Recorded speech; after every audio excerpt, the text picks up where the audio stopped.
All gas turbine engines use high-energy igniter units, or HEIUs, for engine starting. We'll investigate the intricacies of the high-energy igniter unit later. All gas turbine engines have a dual ignition system fitted, which means that they have two high-energy igniter units. The high-energy igniter units each feed a separate igniter plug. High-energy ignition systems have an output of approximately 12 joules. It may sometimes be necessary, to help prevent engine flameout, to have the ignition system selected in circumstances other than engine starting, for instance during takeoff from contaminated runways, or flight through heavy precipitation. The use of the high-energy ignition system on these occasions will cause the igniter plug to erode so quickly that it will shorten its working life dramatically. To minimize erosion of the igniter plugs, some aircraft engines are fitted with a combination ignition system, which includes a low-energy, 3 to 6 joules, continuous selection, as well as the high-energy, 6 to 12 joules, starting selection. Continuous ignition, which energizes the low-energy mode of the igniters, is usually activated by selection of the appropriate switch on the engine start panel. The starting ignition system is activated when the engine start sequence is initiated, either automatically or by the operation of the high-pressure fuel cock, start lever, or fuel and ignition switch. The igniters are automatically deactivated at some point after self-sustaining speed, usually by the operation of a speed switch incorporated in the high-pressure compressor RPM indicator system. Some aircraft have an automatic ignition system. If an aircraft stall is detected, the aircraft stall warning system will automatically select the continuous ignition system. The high-energy ignition unit works on the principle of charging up a very large capacitor and then discharging it across the face of an igniter plug. The size of the capacitor makes it a potentially lethal device, and several safety factors have to be built into the high-energy ignition unit so that it conforms to safety regulations. This diagram shows the high-energy ignition unit mounted on the side of an engine and also the position of the igniter within the combustion chamber.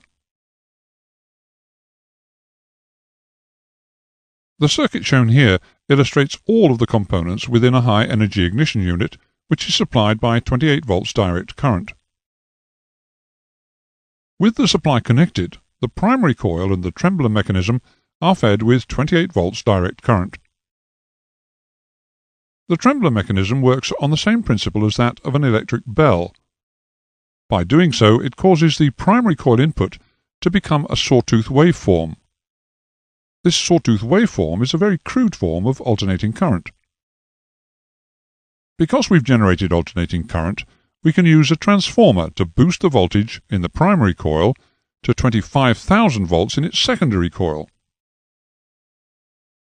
The 25,000 volts alternating current is changed back to direct current in the rectifiers. The direct current commences charging the reservoir capacitor. As the value of the charge in the reservoir capacitor builds up, it eventually reaches a level that causes a spark to jump the discharge gap. The discharge gap exists within an evacuated tube. The fact that the tube is evacuated means that changing conditions of humidity and altitude will have no effect on the voltage required to jump the gap within the tube. Consequently, the power of the spark at the igniter plug will be constant, regardless of ambient conditions. The electrical energy which has crossed the discharge gap has then to flow through the choke. The choke acts as an inductance and slows down the current flow. Slowing the rate of current flow makes the duration of the spark longer. The energy then passes to the igniter in the combustion chamber. If the unit has to be removed from the engine for servicing, any charge which may remain in the capacitor, even after the electrical power to the unit has been disconnected, could be lethal to anyone touching the casing of the high-energy igniter unit. The discharge resistors act as a safety device. by allowing energy trapped in the capacitor to leak away to Earth once the supply has been removed. The safety resistors act as a kind of safety valve if the igniter plug becomes disconnected. If the igniter plug did become disconnected, energy would continue to build up in the capacitor. The build-up of energy in the capacitor would eventually cause it to explode. To safeguard against a potentially engine-disabling explosion, the safety resistors allow energy in excess of the normal level to flow through them in an attempt to balance the charge on the plates of the capacitor. The normal spark output rate of the high-energy ignition unit is between 60 to 100 sparks per minute. However, the production of sparks is completely random, and if relight is selected with the aircraft on the ground, anyone listening at the jet pipe before engine start should hear an unsynchronized beat if both units on the engine are working correctly. As well as the direct current high-energy ignition unit, there are transistorized high-energy ignition devices. For aircraft which have an alternating current electrical system, there are units which will work on that supply.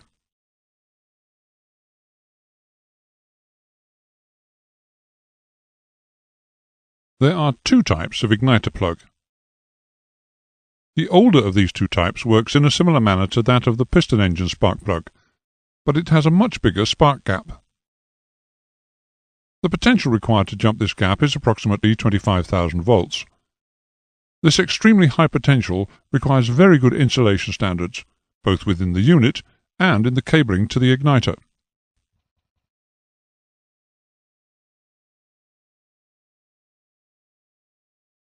A more modern version of the igniter plug is the surface discharge igniter plug shown here. The end of the insulator of the surface discharge igniter plug is formed from a semiconductor material. The semiconductor material allows an electrical leakage to occur between the hot electrode to the body of the igniter. The electrical leakage ionizes the surface of the semiconductor material, which provides a relatively low resistance path for the energy stored in the capacitor. The discharge takes the form of a high-intensity flashover from the hot electrode to the body of the igniter, which only requires approximately 2,000 volts. This concludes the lesson on ignition systems.